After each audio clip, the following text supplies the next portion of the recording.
Hey everybody, my name is Mike, and in the northern part of Wintergrass, which is around the middle of Northrend, you'll find Vault of Archavon. It's one of the first raids that was unlocked at level 80, and you have to. It's basically like Tol Barad. It's if your horde has to control it, if your alliance has to control it, and there's a battle for it every, I think, 2.5 hours. And it's a pretty simple layout, as you can see from the map.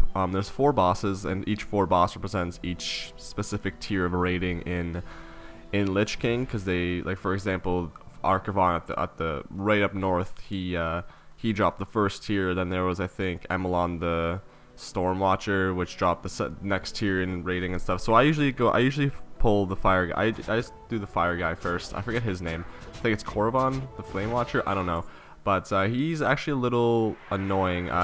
You can do him without second wind, but it gets pretty difficult. It gets pretty hairy, if you want to say like that. But first thing he does, he drops cinders on the ground, which just you move out of the way from. I like to just keep moving most of the entire fight. He also does that breath, which doesn't do a lot of damage, but he'll just spin a random way and hit you with it, or maybe hit you with it. And as you see, the cinders are going, so don't get hit by those, because those do a lot of damage. And he also does something called Meteor Fists, which is where I like to pop my defensive cooldowns, and because that does a lot of damage when he pops it. He does, like, I don't remember the exact amount, but he basically gets buffed really hard. So if you have any defensive cooldowns to make you take less damage or something, or have you more health, then I'd suggest using them. I have done this guy without second wind as a warrior, but I did get really low on health.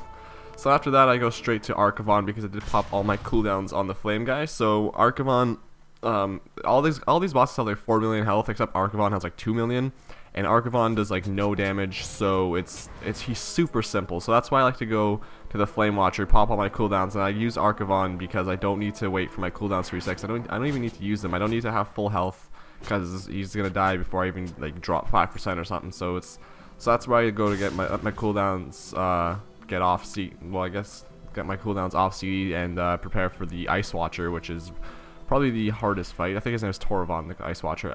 So anyway, we're going to Archavon, the Stone Watcher. He was the first raid boss in Lich King, in this raid rather. He really doesn't do much of anything. He doesn't even do that much damage. The only thing he does is he'll throw spikes down on the ground, which I'm going to show you in a second. I just speed up the fight because it's really nothing. And these spikes you can't outrun, as I show you in a second. He used to target a random raid member, and they would have to just try to get out of the raids, because they would hit people around you as well. But obviously, that's really. But there's only one of you, so it doesn't really matter. So once you kill him, you're gonna. I first ate it up because the Ice Watcher is definitely the hardest of the 4 bosses in here. He's the last tier boss. So he was when Icecrown came out. He was the one added. So the trash isn't that hard, but the reason this guy's really hard is because he puts a stacking debuff on you that I'm pretty sure it just slows you down, but it also increases the amount of damage. Or he puts a dot on you that increases in the amount of damage that you take over time. And it's really sucky. So I start off the fight by immediately popping all my offensive cooldowns, so I do as much damage in burst as possible right off the bat. He likes to freeze you in place for a few seconds. He also does this thing where he spawns a frozen orb, which you need to kill.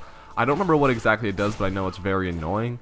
So go ahead and kill that as soon as it comes up. He also does something called whiteout, which I don't know. I never played when this guy was out, so I believe it just you had to get, or I don't really know what it does, but he does it now. It doesn't really do that much damage, but when I see myself getting lower on health, I like to pop my defensive cooldowns. As you saw, I hovered over the debuff there momentarily.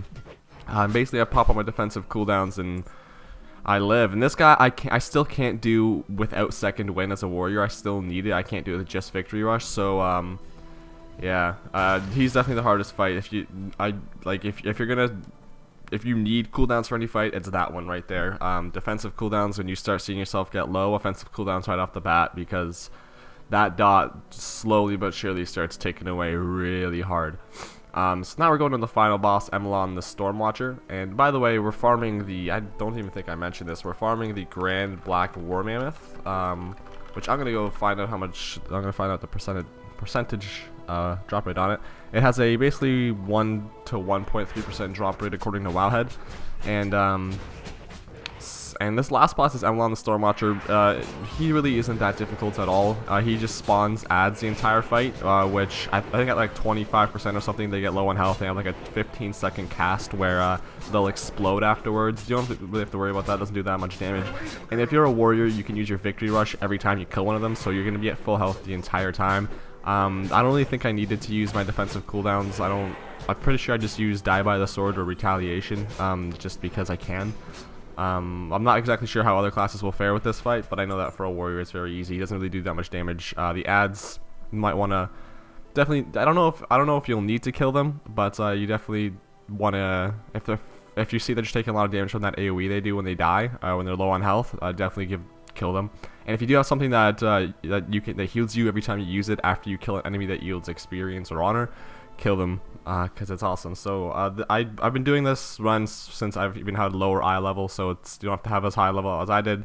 But thanks for watching. Best of luck in your mount runs, and I love you. You look beautiful today. Bye.